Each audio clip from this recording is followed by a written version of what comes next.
Peace to the gods and the goddesses who are viewing this. You already know this your boy about to hit you with that powerful information. The lecture that I'm going to be giving today is basically stating on why the Bible contradicts itself in its teachings. We were taught as kids to believe in the Bible. We was taught as kids that the Bible was actual facts, when in all actuality, it's not facts, it's not true, and it's fiction. The stories are allegories. The stories aren't true. So what I'm going to do today is give you basic scriptures that contradict each other. And in a later day, I'm going to give you even more scriptures that contradict each other. Because at the end of the day, I'm not doing this just for me. Because I already know. I'm doing it for you. I'm doing it for you and your family. So you'll be able to, teach your kids, and they could teach their kids about the things that we were taught when we was children that are not true. I want everybody to walk their life off of truth. Not faith, but truth and knowledge. And I feel that it's you who must have this knowledge. So what we're going to do right now, we're going to bust these heads wide open.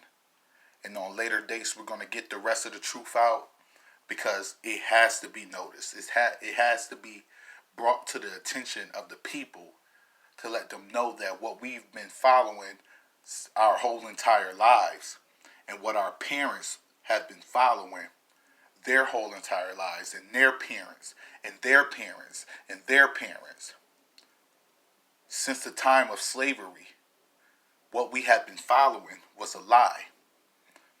We've been given stories and lessons that was brought to us to enslave us and keep us under control, and not to question the things that were being done to us. But now, as we come into a new age and we come into a new mindset, it's only right that we take that next step to knowing what is right and what is wrong, and knowing what is true and what is false. So for right now, we're going to bust these heads wide open. That's definitely what we're about to do. We're about to bust these heads wide open.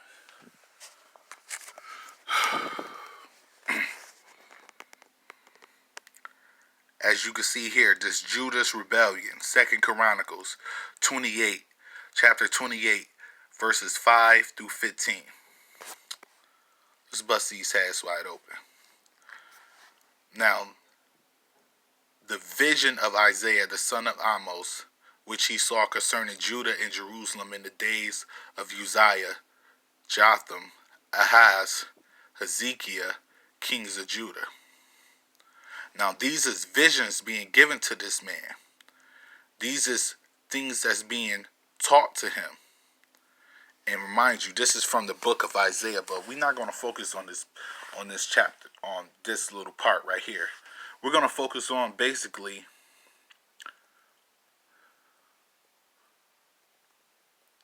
the meaningless offering. Now, hear what their God is telling them. You see it right here.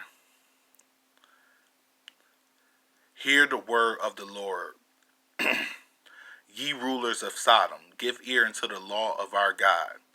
Ye people of Gomorrah, to what purpose is the multitude of your sacrifices unto me, saith the Lord? I am full of the burnt offerings of the rams, and of the fat of fed beasts, and I delight not in the blood of bullocks, or of lambs, or of he-goats. When ye come to appear before me, who hath required this at your hand to tread my courts? Bring no more vain oblations. Incense is abomination unto me. The new moons and the Sabbath, the calling of assemblies, I cannot away with. It is iniquity, even the solemn meeting. Your new moons and your appointed feasts my soul hateth. They are trouble unto me. I am weary to bear them. And when ye spread forth your hands, I will hide my eyes from you. Ye When you make many prayers, I will not hear. Your hands are full of blood. Wash you, make you clean. Put away the evil of your doings from before my eyes. Cease to do evil.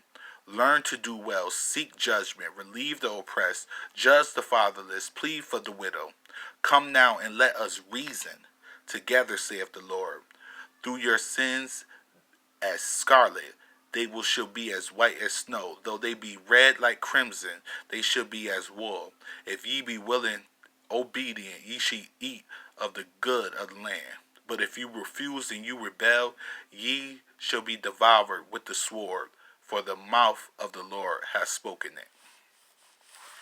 Okay, let's basically take an account to what is being said here. We're going to go back up. It says, to what purpose is the multitude of your sacrifices unto me, saith the Lord? I am full of burnt offerings, of rams, the fat of fed beasts, and I delight not in the blood of bullocks, or of lambs, or of he goats. When ye come, appear before me, who hath required this at your hand, to tread my courts? That's a blatant contradiction of what we was taught. Because what people was taught was that this was commanded to Moses. These things were taught to Moses to give unto the Israelites to be able to be forgiven for their sins. And when you say, when ye come to appear before me, who have required this at your hand? Moses did. Moses gave this commandment. Moses gave this law. So how can you say who have required this when you're the person who told another person to tell us to do these certain things? You need proof? Cool.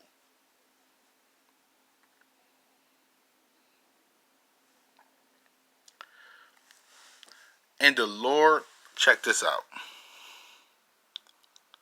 Pause it right here so y'all can try to keep it real still. And the Lord spoke unto Moses and Aaron in the land of Egypt, saying, this month shall be unto you the beginning of months. It shall be the first month of the year to you. Speak ye unto all the congregation of Israel, saying, the 10th day of this month they shall take to them every man a lamb, according to the house of their fathers, a lamb for an house. And if the household be too little for the lamb, let him and his neighbor next unto his house take it, according to the number of souls, every man according to his eating, shall your count for the lamb. Your lamb shall be without blemish, a male of the first year. Ye shall take it out from the sheep or from the goats, and ye shall keep it until the 14th day of the same month. And the whole assembly of the congregation of Israel shall kill it in the evening. And they shall take of the blood, and strike it on two sides, and on the upper doorposts of the houses, wherein they shall eat it. And they shall eat the flesh in night, roast with fire, and unleavened bread. And with bitter herbs they shall eat it. Eat not of it raw, nor sodden with water, but roast with fires, his head with his legs, and with the pertinence thereof. And ye shall eat it in haste. It is the Lord's Passover. Mind you, your feast and you just said you don't like the feast and the days and the meetings excuse me, in the meetings and all of this. For I will pass through the land of Egypt this night, and will smite all the firstborn in the land of Egypt, both man and beast, and against the gods of Egypt I will execute judgment. I am the Lord, and the blood shall be to you for a token upon houses where you are. And when I see the blood, I will pass over you, and the plague shall not be upon you to destroy you when I smite the land of Egypt. More proof.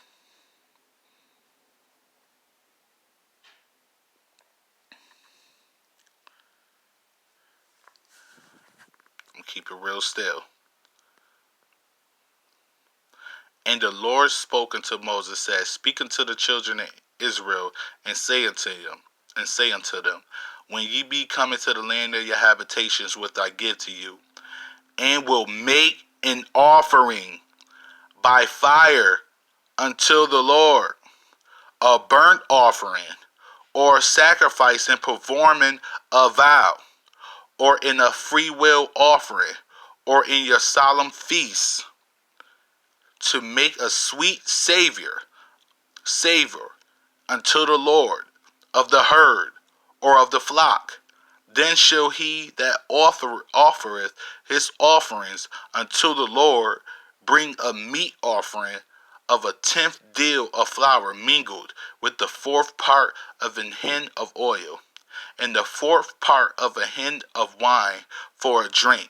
Offering shall thou prepare with a burnt offering or a sacrifice for one lamb, or for a ram. Thou shalt prepare a meat offering, 2/10 deals of flour mingled with the 3rd part of a hin of oil, and for a drink offering shalt thou offer a 3rd part of a hin of wine, for a sweet savor unto the Lord.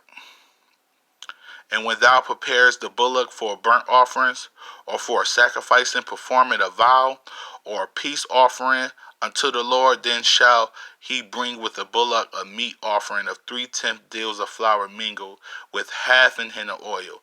And thou shalt bring a drink offering, half of hin of wine, for an offering made by fire of sweet savor unto the Lord.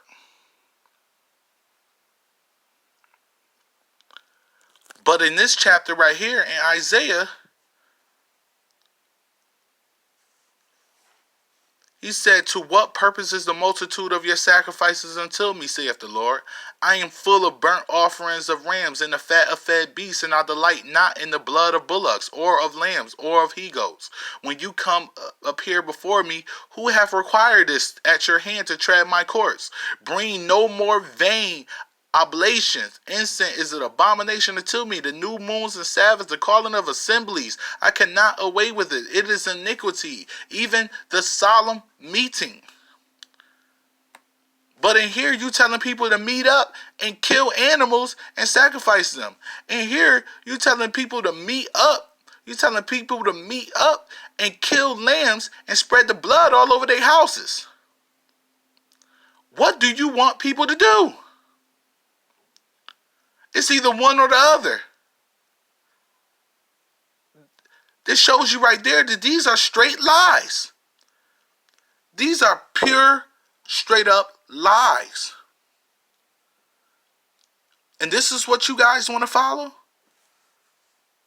Here's another lie.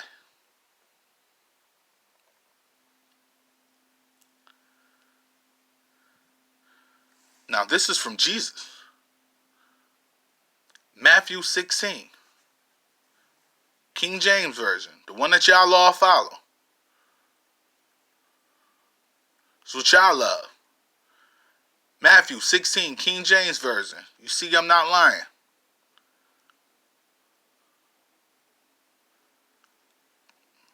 Listen. For the Son of Man shall come in the glory of his Father with his angels, and then he shall reward every man according to his works. Verily, I say unto you, there be some standing here which shall not taste of death till they see the Son of Man coming in his kingdom. This is the word that Jesus gave people. This is the word that Jesus gave his disciples before he went and was killed by the Pharisees in the army and, put on a cross. Now, you know that first of all, I know a lot of people going to say, well, he was talking about when he rise again 3 days. No, he was talking about when he comes to judge the world. Look, For the Son of Man shall come in the glory of his Father with his angels. He didn't say the Son of Man shall come walking down the street and a whole bunch of people see him and run up to him. He said, for the Son of Man shall come in the glory of his Father with his angels, and then he shall reward every man according to his works. This is basically, he's talking about the end of time. Verily I say unto you, there be some standing here which shall not taste of death till they see the Son of Man coming in his kingdom. Coming in his kingdom means that he's coming to gather all his elect and bring them to safety. Where is all his disciples? Where's the people that was standing there at that point in time? Why are they not here walking around us and adhering and telling us that this man really existed? Because it is a lie. There should be some standing here. That means the people that was standing right there in front of him. The person that was listening to him, he was talking to Peter and his disciples. There be some standing here which shall not taste of death. That means you will not die till they see the Son of Man coming in his kingdom. That means the end of the world, the rapture, the things that people warn us about, the things that we were scared of when we was kids. Another lie, which tells you it's a lie. Here's the story of Abraham. I'm going to go from, and this shows you, this is Galatians. Hold on. Since I'm like, oh, that's not for the real Bible. Galatians 4, King James Version. The stuff that y'all love. We're going to go down here for another lie. Tell me, ye that desire. Now look. We're going to go to 21. Y'all see 21 right there? Tell me, ye that desire to be under the law, do ye not hear the law? For it is written that Abraham had two sons, the one by a bondmaid, the other by a free woman. But he who was of bondwoman was born after the flesh. That means that he wasn't married to her, but he still slept with her. But he of the free woman was by a promise. That means that God chose her for him. Which things are in allegory? For these are two covenants. The one from Mount Sinai, which gathereth to bondage, which is Agar. Do you know what allegory means? Let's break it down what allegory means. Here is allegory for you. The definition of allegory. Get up off here. Definition of allegory. Merriam-Webster. The expression by means of symbolic, fictional figures and actions of truths or generalizations about human existence. Fictional figures.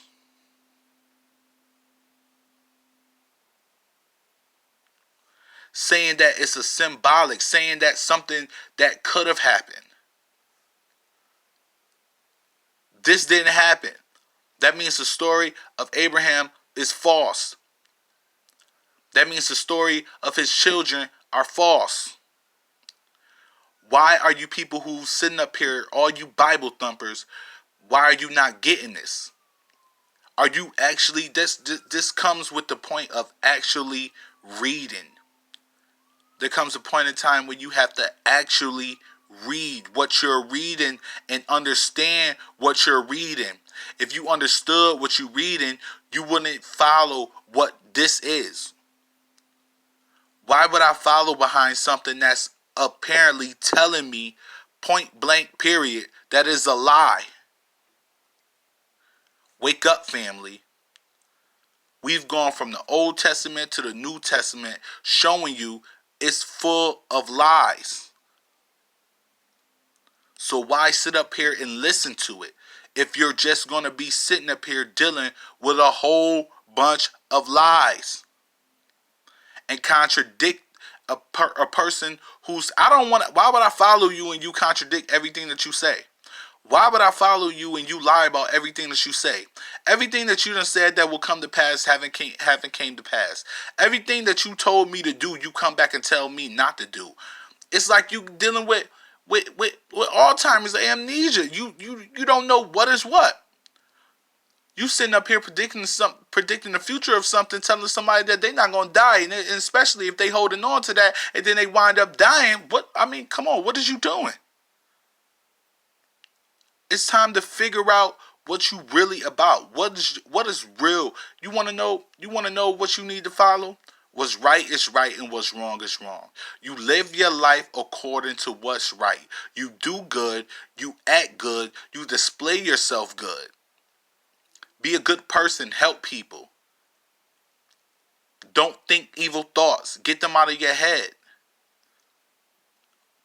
Be good to your neighbor.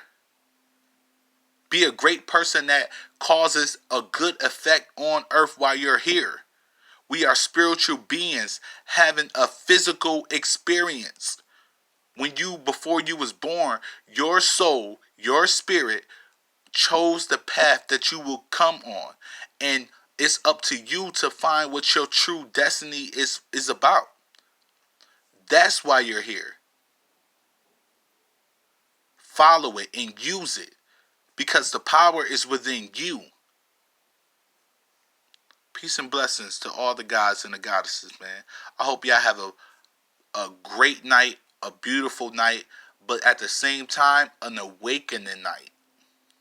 Awaken yourself to the bondage that we've been under for over 1,000 years. Besides that, y'all take it easy. Have a blessed night. But awaken and remember everything that I just showed you. Think about it. Go search it up for yourself, even though I'm giving it to you right here on the screen. Go search it for yourself. It's going to help you.